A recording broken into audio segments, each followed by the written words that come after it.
आमतौर पर जिन लोगों को सड़कों पर हाथ फैलाते हिकारत भरी नजरों से देखते हुए अक्सर धुतकार दिया जाता है, वो अगर इस तरह प्यार और सम्मान के साथ भोजन करते नजर आए तो यकीन मानिए भोजन कराने वाले वो हाथ साक्षात ईश्वर के समान हैं।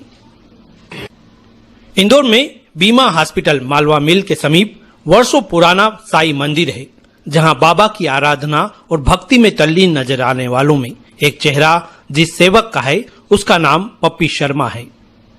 पप्पी शर्मा साई के सेवक भी हैं और जनता के भी।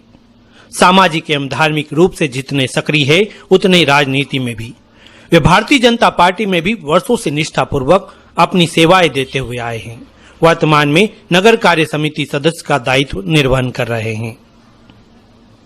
यहाँ की तमाम व्यवस्थाओं के साथ सेवा के विभिन्न प्रकल्पों को वर्षों से बिना किसी दान दक्षिणा के निस्वार्थ रूप से अंजाम देने वाले पप्पी शर्मा उनके साथियों द्वारा की जाने वाली सेवा का यह एक अलग नजारा है। बुधवार को यहाँ सुबह से ही इस विश्वास के साथ लोग जमा हो जाते हैं कि रोजी भले ही नसीब न हो लेकिन रोटी जरूर मिलेगी।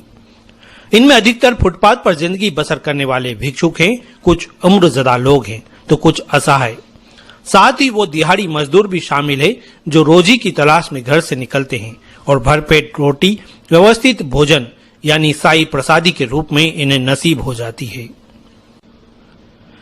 पप्पी शर्मा बताते हैं कि 4 मित्रों ने एक मंदिर पर ही चल रहे सेवा कार्य से प्रेरणा ली।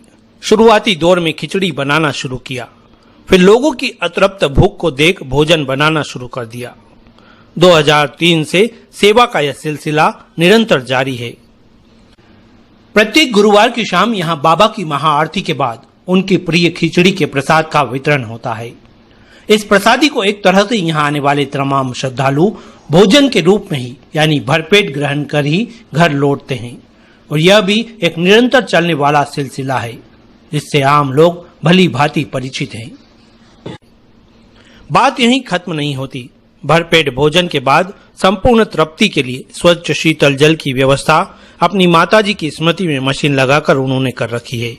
वहीं सेवा की दीवार नामक की गई व्यवस्था यहाँ आने वाले दीनहीन लोगों के लिए कपड़े, बिस्तर, बर्तन व अन्य जरूरत का सामान जुटाती है। मैं सबसे पहले तो शर्मा जी को बधाई दूंगा और साईं बाबा से कृपा करूंगा कि सदा उनको हमेशा इस सेवा के कार्य में लगाए रखे।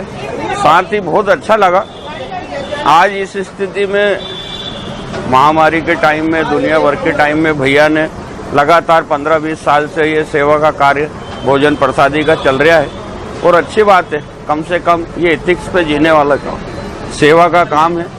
वाकई में ये सेवा का एक बहुत अलग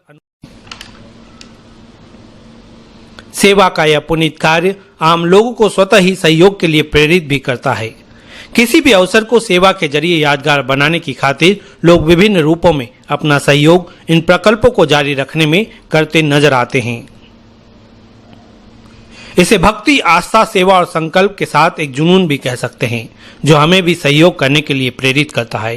असहाय और बुजुर्ग लोगों को हम यहाँ हर बुधवार को 2003 से निरंतर यहाँ भोजन कराते हैं।